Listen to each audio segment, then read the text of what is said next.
All right, welcome back. Let's talk about Love and Marriage Huntsville. I watched episode 6 yesterday of season 6. It's a show on the own network of these three couples.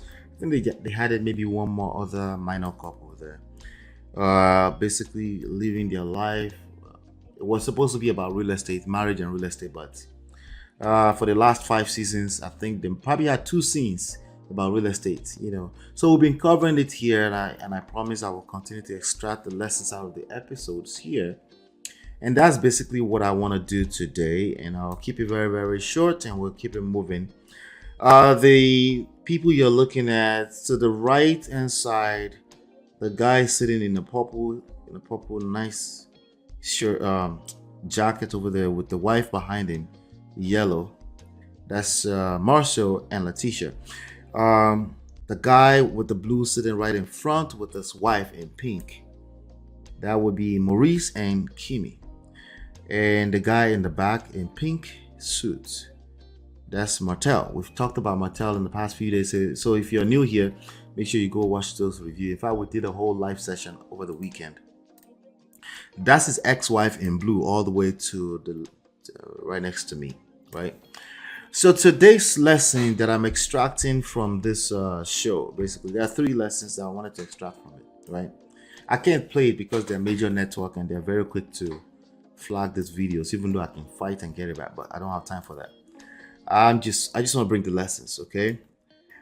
If you remember, we were talking about Mattel being kicked out of his daughter's birthday party because he wasn't invited, right? We learned a little bit more on this episode, this 6th episode, that in fact she was on the phone 15 minutes before the party with him, the ex-wife, the one in blue right next to me. She was on the phone with him, and he asked, like, so what's going on with this birthday parties? I'm not invited. He was like, no, Mattel, you're not invited. So he knew before he actually came down there, according to her, right? But he decided to come down anyway. So that's something we learned for the first time. Again, they've been divorced for more than 2 years now, and he has no real reason to be manipulative. He really should just focus on co-parenting, and if he really wants that back together, he can use the co-parenting, his ability to maintain emotional control. He can use that to showcase a new person. And if that's not good enough to attract her back, he needs to let go. We've been talking about that, right? So Martel didn't pick up.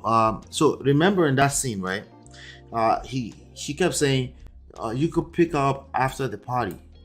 Basically, he ended up leaving. I think he was there for about 20 to 40 minutes. He ended up leaving the party, and and then the little baby girl was calling him after the party, like, are you picking me up? And he was like, no, he's not gonna pick her up, right?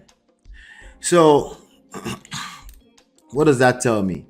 He only came to the party to do what he does best, which is to try to manipulate the story. Second of all, there was cameras around, right? Because if he really wanted to spend time with his daughter on his birthday, he should at least, even if they were, he should at least try to prove that point. That, listen, I'll pick you up and pick her up. Actually, if you're allowed to pick her up, and then you go. But he was probably way too upset after being kicked out of the party, and he didn't. At least from what we saw on the show, he did not go back to pick up the baby girl. Now, Melody said she wishes that she didn't have babies with a queen.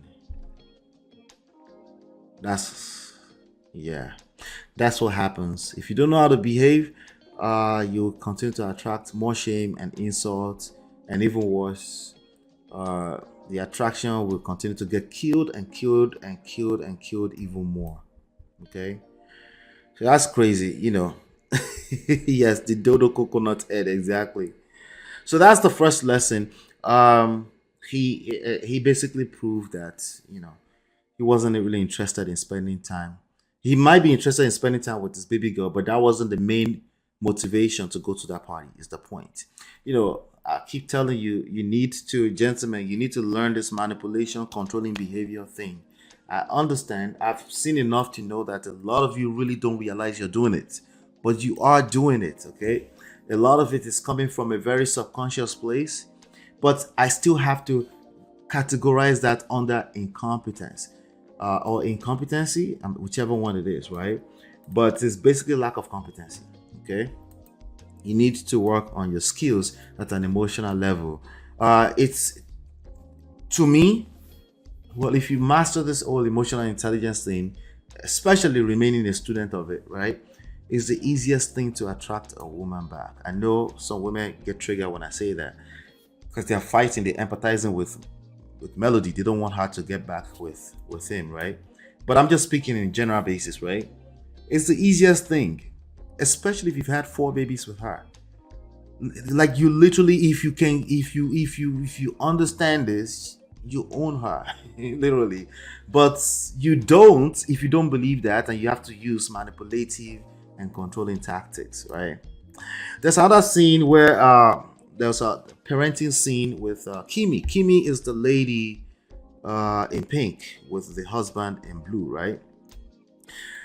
Kimi is she's they have some sort of a blended family, right? So she had a son before marrying, before meeting Maurice. The son should be in early 20s now. Maurice also had a son. Maurice was a divorcee, right? Son should be late teenage years, 16, 17, something like that. So the son, his name is, they call him Monster. I don't know why people call their children Monster, but oh well.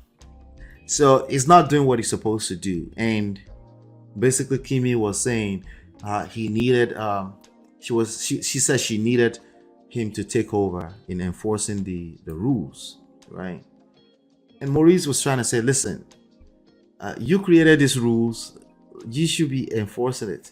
But she was kind of like, let me make it a little bigger. That's Kimmy and Pinky, right? She was like, no, I don't want to enforce rules or dish out punishment that his mother would not be okay with. And Maurice is like, we're parenting here. Whatever punishment enforcement you use to enforce your rules is okay with me. Like, I could relate instantly because sometimes my wife tried to put me in that position, right? She creates rules, but she wants me to be the one enforcing. Like, wait, I don't want to be enforcing no rules that like I'm tired. I'm just trying to come home. You have my permission, right? But because she's a stepmom, she's trying to tread lightly, But he didn't get it. He didn't really get it. He was like, no, like, do what you gotta do. You're the mom too, right? Like, yeah, I am a parent to him, but more so a bonus mom, right? Hey, Lady Navarre, good to see you. Welcome to the late night, right? But he didn't really get it, and I got it, and I only get those things because I've gone through them before. I have experience. I can relate, right? I know how he felt. Like, listen, do your thing, every now. It's not everything you gotta bring me into, especially if I'm just coming home. And so what did he do? Because he really didn't get it, he got on the phone with, what's her name, Kiowa, the ex-wife, which they're in a good place now. They are coming from a much more worse place, but they're in a good place. And he got on the phone with her and said, and then he asked them, like, say, what's wrong with punishment? And then made them talk to each other, okay? And then basically Kiowa, I think Kiowa, that's her name, right? The ex-wife basically agreed, like, no, I would want, like, it's okay if she dishes the same punishment that I would dish, right? So the dynamics in co-parenting, right, and especially when stepmoms are involved, is the lesson that I wanted to pull out of this, right? I love Kimi too, and I'm glad that she's doing better after the crazy diagnosis, right? Yep. So yeah, so the dynamics in co-parenting is a very tricky thing, especially in that kind of space. You need a lot of emotional intelligence. What that means is that you need to be paying attention to people's emotions involved, and unfortunately or fortunately, on multiple levels, multiple layers, right? Because not only do you have to deal with your wife's emotion, you have to deal with your ex-wife's emotion, which she's your family for the rest of your life. You have to deal with the boy's emotion, because the boy can come up and say like, but she's not my mom, depending on how you handle things, right? Depending on the foundation that you have there, right? So if you don't have proper foundation, especially a boy that's now in his late teenage years, what did Jolason say? She said, "Oh no, Monster is going down the wrong road." Yeah, see, if a boy is already moving a certain type of way and he's a young adult, you have to be very, very careful. Now you have to pay even more attention. And any kind of aggressive tactics, it's probably too late to use that. You need to pay attention at an emotional level. What is it that the people care about? The people, the individuals in this picture, your wife, your ex-wife, um, your son. What is it? What is in it for whatever you're asking them to do? What do they care about? You need to know what is it that they care about the most. Those are going to be your point of leverage, right?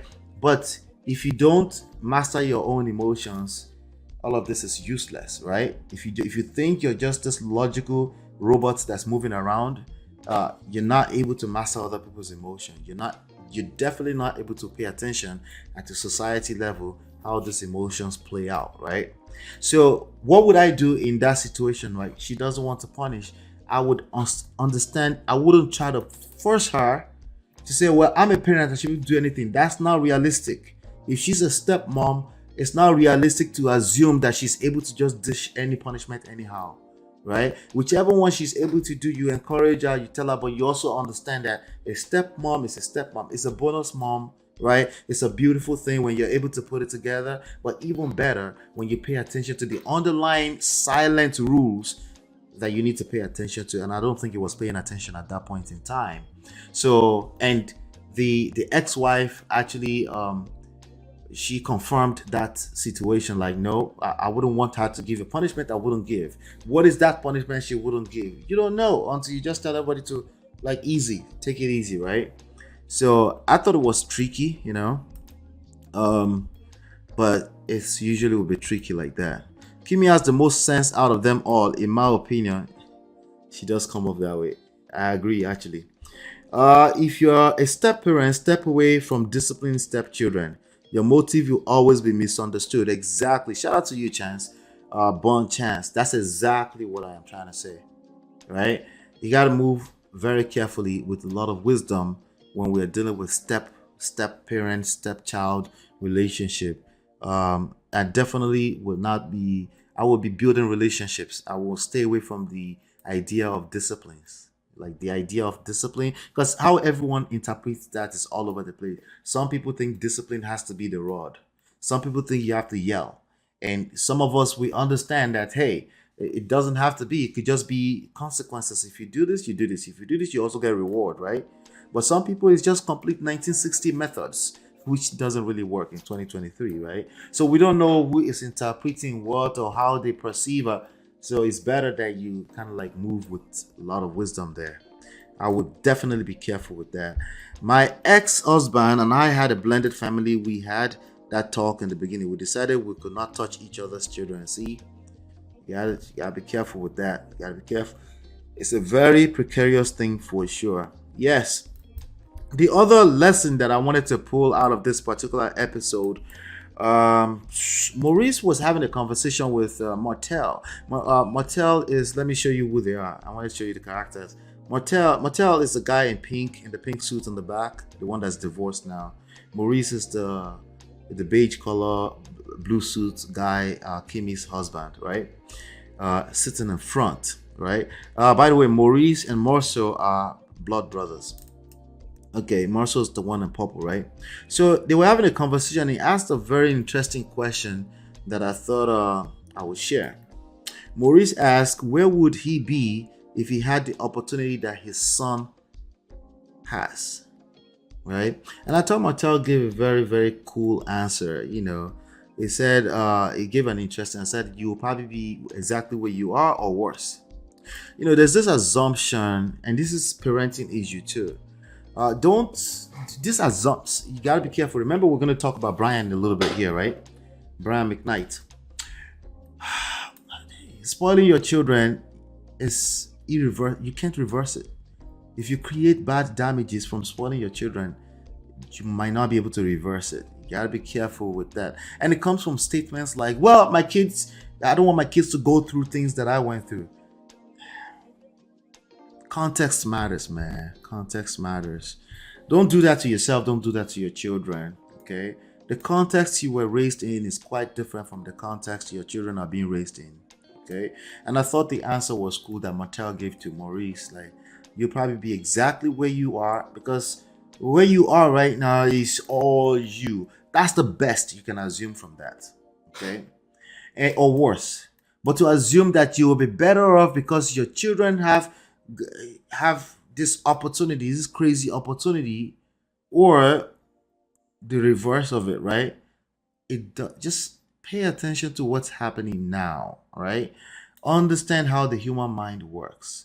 When something is readily available, it will be taken for granted. Okay, scarcity builds value, and there's a balance somewhere. Okay, people actually have to care.